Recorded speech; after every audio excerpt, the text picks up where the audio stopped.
Welcome to the Pulse podcast from Rocky Mountain University of Health Professions. I'm Jody Genessy, and I'm delighted to have Mason Bennett here with us in studio today. Mason is the executive director for One Kind Act a Day. He has his Bachelor of Psychology from BYU, a Master of Medical Science from Trinity School of Medicine. He's been a research assistant, a teacher, a forensic scientist. He's a second lieutenant in the U.S. Army. Mason has been with One Kind Act a Day for 2+ years. He's also a prolific writer, having been published in the Harvard Journal of Medicine. We're excited to have you here, Mason. Thanks for your time. Thanks for having me. I'm excited to be here. Appreciate it. Tell me about One Kind Act a Day and how you became involved. So One Kind Act a Day is an initiative funded and founded by the Simnani Family Foundation. And it started in April 12th, 2022. Our founder, Mr. Simnani, was looking at the state of the world and wondering what he could do, what he could add. You know, around the time 2022, there was a lot going on, and there was a lot of division and contention. And I think at the time we didn't think it could get any worse, but some might say it is a little bit worse even today. And society's like challenge accepted. I know, exactly. Yeah, exactly. And he thought, you know, what could I do to help the world? And the idea that he hit upon was kindness. You know, every culture, every faith practice, every person can get behind the idea of being kinder to their fellow human being. And so he founded the organization One Kind Act a Day and started it with the intent of creating kinder communities by inspiring daily acts of deliberate kindness. I, as one of the things you mentioned, was writing curriculum, helping medical students prepare for their Step 2 exams. And my wife and I just recently moved back here to Utah, and I was looking for something to do. I was enjoying what I was doing, and the opportunity came on to join One Kind Act today and kind of get some of their programs and some of these initiatives kick-started. And I started, and I thought, this is great. This is a great mission, a great initiative. And I tried to make myself invaluable, and I'm still here. Well, that's an interesting transition. Yeah, that's kindness. How would you define a kind act? I mean, I'm sure there's a variety of things you can do that would fall under the umbrella of kindness. Kindness is just what makes us human beings, you know, like humankind. And a kind act, how you define it, one thing I try to do is not put too many parameters on it. A kind act is what you feel like it means to be kind to another human being. But I would say for my own personal self that it's an act of service, it's an act of love or caring for another person, a small act of selflessness, if you could, or even a large act of selflessness.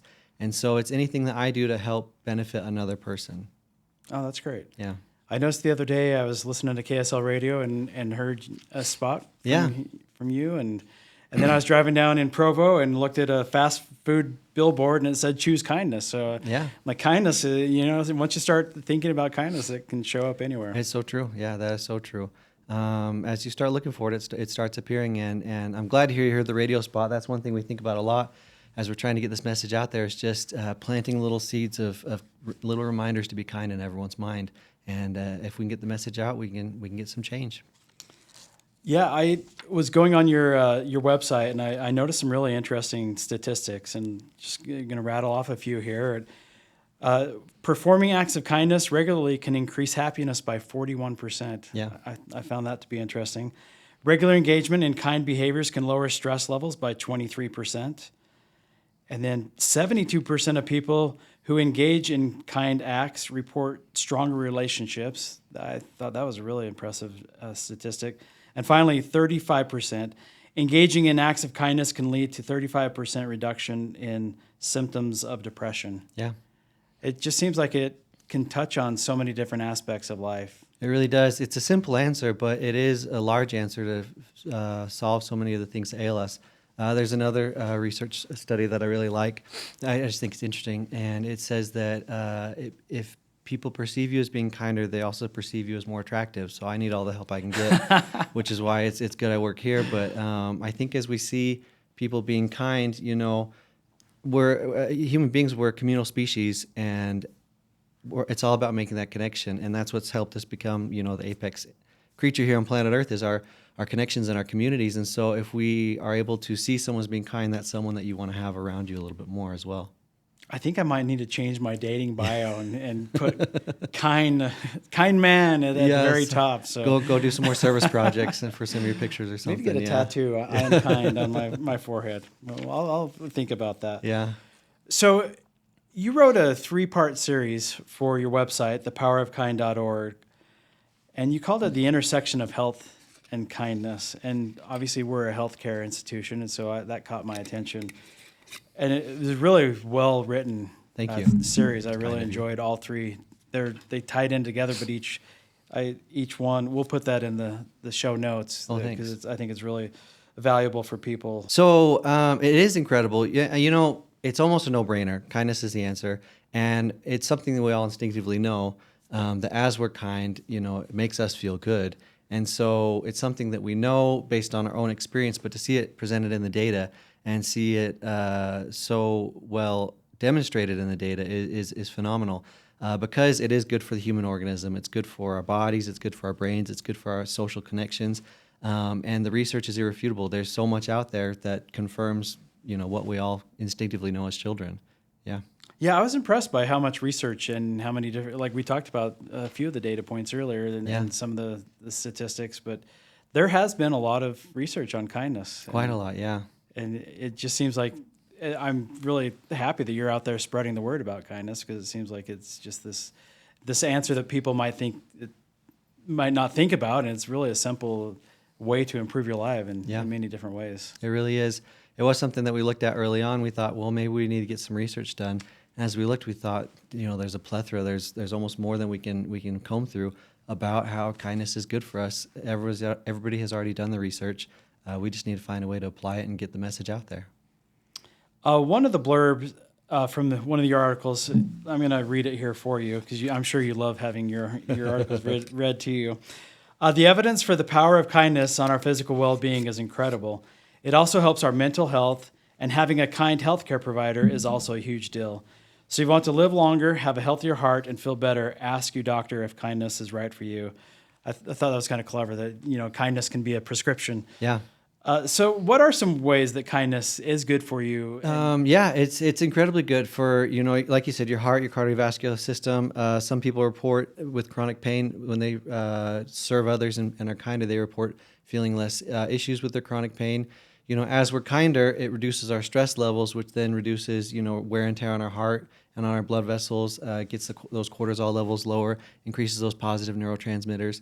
And it's just, as we're kind, our body rewards itself with those positive feelings. In our body, we have these, DNA is the blueprint for our body, and our body will express certain parts of our DNA depending on the need area of our body, what needs to happen. And so we have these genes in our body called conserved transcriptional response to adversity genes. And so if we're in a stressful situation or we're feeling a lot of panic or something, our body will express those genes in order to respond to that situation. And some of these are more like short-term things. There's a classic example, like a lion is chasing you, and you don't need to fight off an infection. You need to get, blood to your muscles, you need to get oxygen to your muscles, and you need to run away and get out of there. And so your body will actually slow down some of those more longevity expressing genes that fight infection and help your body live longer. In response, it will ramp up those ones that give you the more immediate needs that you need to get out of that panic situation. Now, as human beings, we have these great brains, and they're wonderful for so many things, but one thing they do is they keep us in constant states of stress sometimes. There's a really great book called, by my third favorite primatologist, but he's got the best hair out of all of them, Dr. Robert Sapolsky. It's called Why Zebras Don't Get Ulcers. And he touches on this because, a zebra running away from a lion, will get away, and then the stress will go down. It's either eaten or it's escaped, and either way, the stress response is gone. And if it's escaped, it'll go back to the rest and digest instead of fight or flight. And so, as human beings, though, we live in constant states of fight or flight with our stress levels, and we keep these CTRA, conserved transcriptional response to adversity genes on at our own detriment and wear and tear to our bodies. But the research shows that people who perform acts of kindness or report doing more acts of kindness actually have less expression of these CTRA genes and more expression of these longevity genes. And so that one was just fascinating to me, that down to the level of the expression of our DNA, kindness impacts us. I thought that was really an amazing research article. That is really fascinating. Yeah. I'm also fascinated by your third favorite primatologist. Yeah. So when I was in my undergrad, I actually did research on non-human primates, rhesus macaques and teddy monkeys. And so I would have to say my first favorite primatologist was my research mentor, James D. Higley. And then my second one would have to be, it was like a genealogical link of primatologists. And so the first one would be Harry Harlow. So he would have to be as my great-grandfather in the primatology research link, my second favorite. And then Robert Sapolsky. Sorry, Dr. Sapolsky. Yeah. Well, that's great. See, I have like favorite lists of NBA players There or you go. NFL players. You got the primatologist. That's fascinating. Awesome. You humorously pointed out in your articles that bookstores have self-help sections, but not other help sections. I like that. And you wrote, the research on those who are self-compassionate is compelling. And an article published in the Oxford Handbook of Compassion says, summing up an increasingly large body of research, a consistent finding in the literature is that self-compassion is inversely associated with psychopathology. Researchers find that those with self-compassion have less self-criticism, which is usually high in people in depression and anxiety. So what's a challenge that people have about being compassionate to themselves? Because it seems like it's easy to be kind to others, but sometimes we're not so kind to ourselves. So am I allowed to turn a question back on you? Sure. So in your experience, because I feel like we all struggle with this sometimes, why would you think that, if you've ever struggled with being unkind to yourself, why do you think that's happened? Yeah, it's a really good question. I talk to my therapist about it all the time. I think it's because you see all of your flaws and you're just very critical of yourself, and maybe you see your potential a little bit more. And I don't know. That's a valid question. Do you ever say things to yourself that you would never allow anyone to say to a loved one of yours? Oh, absolutely. Like if people were as mean to myself as I am, I'd take it up with them. So. It's just amazing that we do that, and it's really too bad. And I think you hit the nail on the head. Is that you can't hide from yourself, and you can try to lie, but deep down you really know your potential and what you're doing. And so a lot of times we hold ourselves much more accountable than we would to anyone else. And it's actually a really interesting point. It's one. So we teach classes out at the Utah Department of Corrections to the inmates out there, and we give out these surveys asking questions about the class in general, so we can adapt and change and see how it's going. And one of the questions we asked was, who is it hardest for you to be kind to? And we had a list of, friends, family, other inmates, officers and staff, yourself, volunteers and things like that.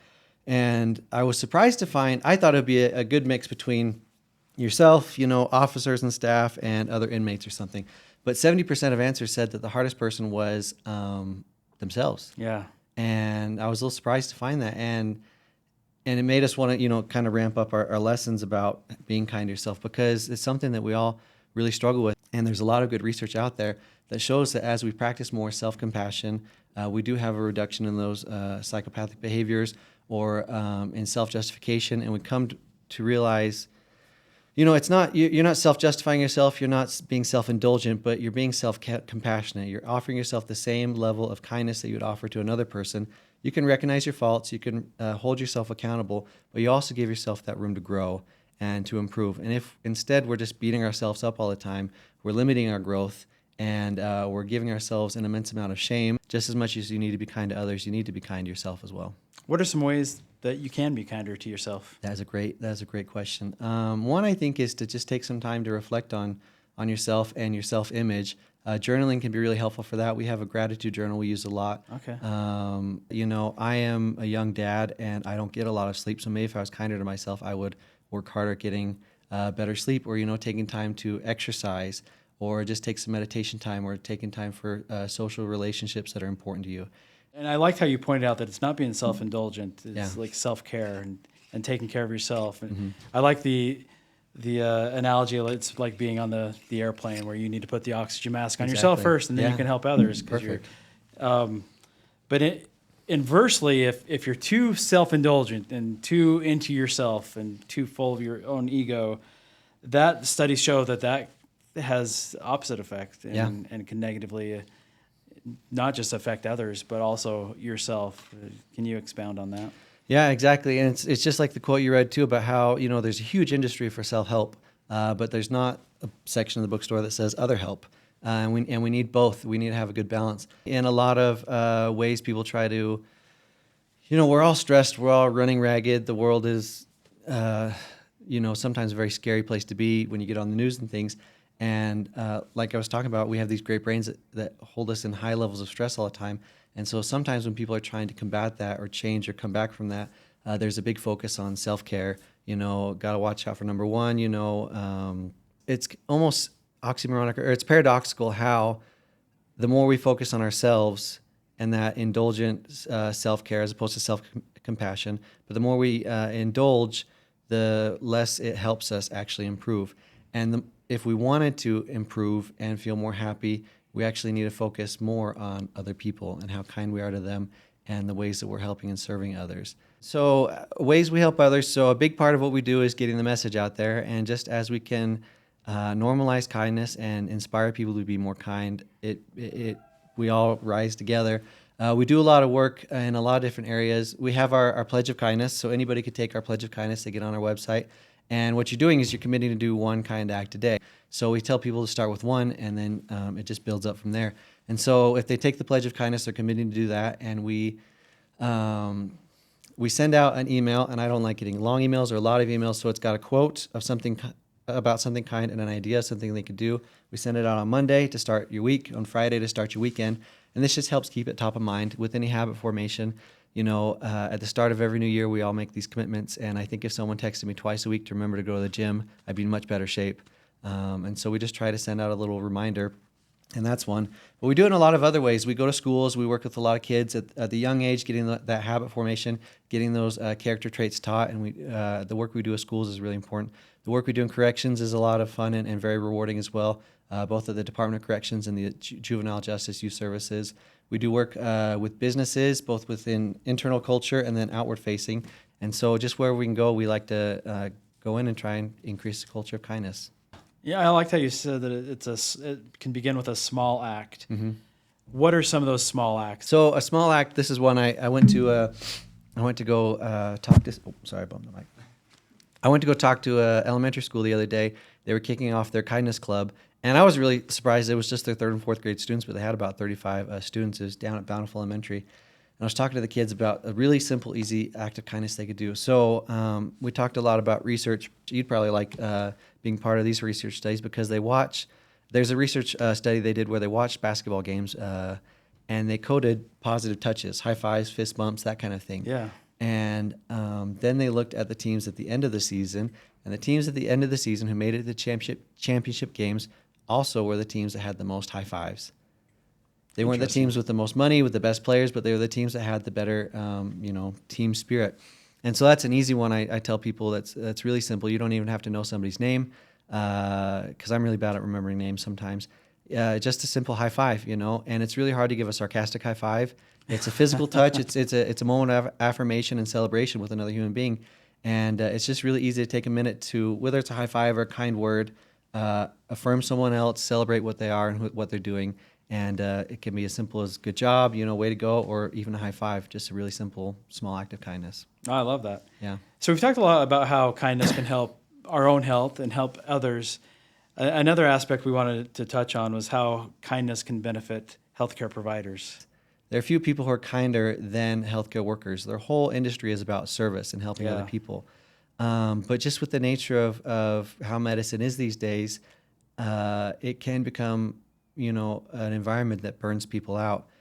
And so it's hard to tell people who are working in healthcare who do the most amazing selfless acts, try to, focus on being more kind. I think if there's just a change in a paradigm shift into reframing what you're doing as these wonderful acts of kindness and not just like, this is my job, I got to do it, but into this amazing service that's being provided, it does have huge impacts. And it's shown that in healthcare workers who do see it in this way and who do practice more kindness and try to be more intentional in the things that they're doing, that they have less rates of burnout and depression. I think I saw a study too that people have more confidence and feel better around a healthcare provider if they sense that they are kind or they get that kindness vibe from them. It's true. If you feel like your healthcare provider is kinder, you feel more confident. And actually, healthcare providers who are kinder have less medical errors. And then one I thought that was fascinating is that if a patient perceives their doctor as being kinder, like they sat down, they didn't just stand up during the exam, but they sat down and took a moment, or were kinder, those patients recover from the common cold faster than patients who don't see that in their doctor. That's really interesting. Yeah, it's fascinating. Kind of goes to that quote of people don't know how much you, or care how much you know, they care how much you care. Exactly. We can't forget that human factor and the caring factor, and that's just as important as knowing the proper medication or what's going on in that moment with a patient. Is there anything else about kindness in healthcare and with health that you'd like to share? It's interesting because when I worked, I was working with an orthopedic surgeon one time, and he was teaching me, and someone had a knee problem, and I asked him, when are you going to do surgery? You know, what's the plan? And he said, oh no, the last step I would do would be putting someone under the knife. The first step we do is try and introduce lifestyle changes. And with how powerful kindness is, and it's such a simple answer, so I think it gets overlooked so many times, how powerful it is in having an impact on our physical health, on our mental health, on our social relationships. I think, next time you go to the doctor, they should say, you should watch your blood pressure, you should probably exercise a little bit more, here's your statin medication, and have you tried being a little bit kinder? I'm going to prescribe that as well. It's such a simple answer, and it should be a prescription that's recommended as a simple lifestyle change to bring about a lot of positive impacts on our bodies. And so it is the answer to a lot of things. It's a simple one, but it has a huge impact. That's awesome. And I understand that all insurance companies do cover kindness prescriptions. Yeah, if only. Maybe that would be what we need to get it to change. Yeah. All right. Well, thank you. We've reached the rapid fire round. So I'm going to ask you a question, and then you just give me what the answer that's on the top of your head. I'll do my best. Here we go. What's the kindest thing someone's done for you that perhaps caught you off guard? My son always comes up and gives me a hug, and whether he's stalling for time or he really loves his dad, it always means a lot to me. Name a song that instantly puts you in a kind, giving mood. We actually have a playlist over at One Kind Act today that we all made with a bunch of songs about kindness. There's I forget who the singer was, but it's You've Got to Try a Little Kindness. It's an old one. You can go ahead and sing it if you like. I'd rather not. What's your go-to kind gesture when you've got just 30 seconds to make someone's day? Just a compliment on what someone's wearing or something they did, and if you just provide a sincere compliment like, I like your shoes, or that tie matches really well, it's just something simple. If kindness was a superpower, what's the first thing you'd do with it tomorrow? I'd make a superhero outfit, Captain Kindness or something. Maybe that's what I'd Nice. go with. Yeah. Pick one. Would you rather receive a kind note, a helping hand, or a big smile? A kind note. Finally, what's the weirdest place you've ever done or received a random act of kindness? When people come help me out when I've got car troubles. Great.